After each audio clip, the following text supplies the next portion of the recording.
Napakalaki ng gantimpalang tinanggap natin noong tayo ay sumampalataya at ating hinanap ang Diyos. Nalugod siya sa atin. Ibinigay niya ang kanyang sarili sa atin.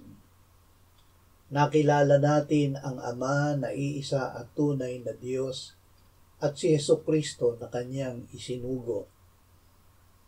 Ang kanyang anak ngayon ay nananahan sa atin, kaya tayo ay may buhay na walang hanggan. Ibinigay niya sa atin ang kanyang banal na Espiritu at sa pamamagitan niya ay ibinuhos niya ang kanyang pag-ibig sa ating puso. Ang mga ito ay tunay na nararanasan, ngunit posibleng hindi namamalayan kahit ng matagal ng mananampalataya. Ang mga taga-Korinto ay mga tunay na mananampalataya, ngunit hindi nila namalayan ito. Tinanong sila ni Apostol Pablo, "Hindi ba ninyo nalalaman na kayo ay templo ng Diyos at ang Espiritu ng Diyos ay naninirahan sa inyo? O hindi ba ninyo nalalaman na ang inyong katawan ay templo ng Espiritu Santo na nasa inyo?" Ngunit sinabi sa kanila ni Apostol Pablo, "Hindi ako makapagsalita sa inyo na tulad sa mga taong espiritual, kundi tulad sa mga makalaman, tulad sa mga sanggol kay Kristo. Pinainom ko kayo ng gatas at hindi ng matigas na pagkain, sapagkat hindi pa ninyo kaya ito." Hindi nila namalayan na nananahan sa kanila ang Espiritu Santo dahil sila ay hindi espiritual. Sila ay makalaman. Ngunit sila ay hindi itinakwil. Sila ay mga anak pa rin ng Diyos. Ngunit dahil mga sanggol pa, sila ay patuloy na pinaiinom ng gatas at hindi pinakakain ng matigas na pagkain. Ang Espiritu Santo ang dahilan kung bakit tinanggap nila si Jesus. Walang makapagsasabi si Jesus ay Panginoon maliban sa pamamagitan ng Espiritu Santo. Ang Espiritu Santo ang dahilan ng pagkakaroon nila ng mga espiritual na kaloob. May iba't ibang uri ng mga kaloob, subalit iisang Espiritu. At may iba't ibang uri ng paglilingkod, subalit iisang Panginoon. May iba't ibang uri ng gawain, subalit iisang Diyos na gumagawa ng lahat ng mga bagay sa lahat.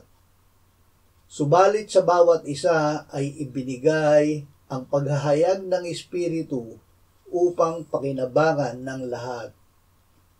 Ang manifestation o paghahayag ng Espiritu ay ibinibigay sa bawat isa sa atin. Ngunit hindi para sa ating laman, kundi para sa ating espiritu. May utang tayo hindi sa laman upang mamuhay ayon sa laman, sapagkat kung mamuhay tayo ayon sa laman, tayo ay mamamatay.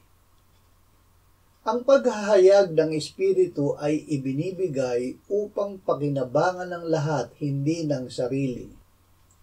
Si Juan Bautista ay napuspos ng Espiritu Santo sa sinapupunan ng kanyang ina.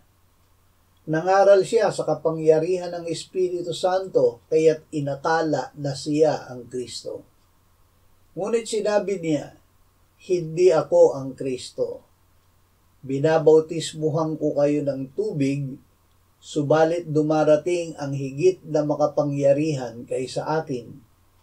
Kayo'y babautismuhan niya sa Espiritu Santo at sa apoy."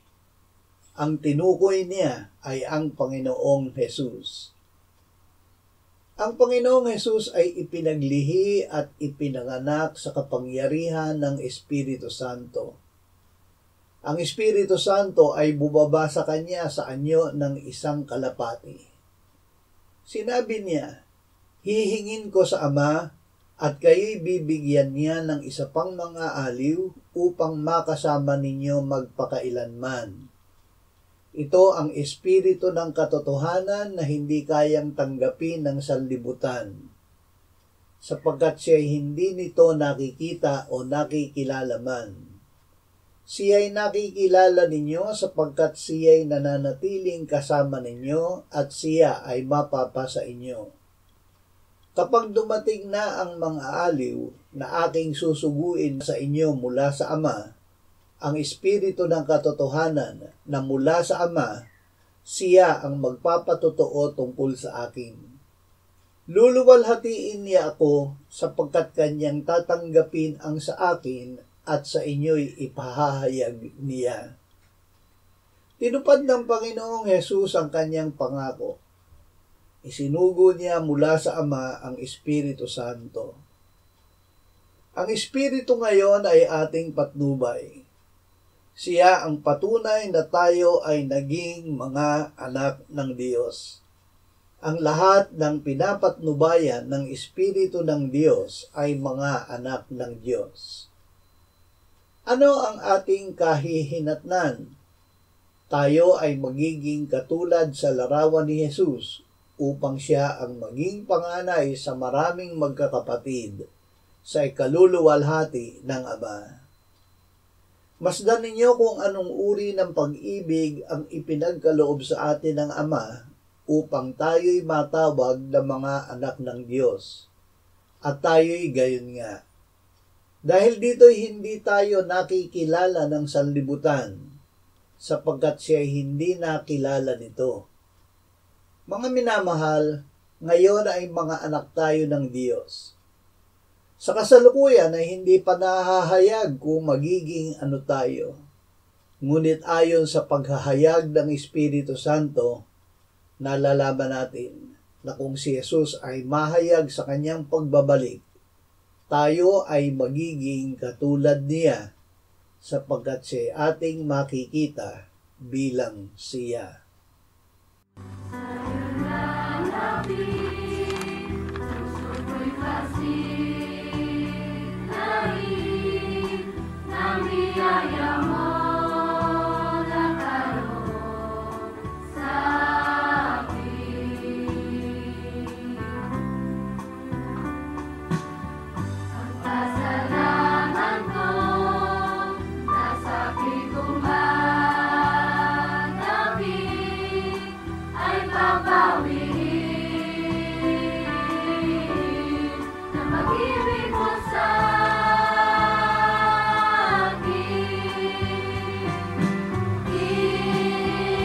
Love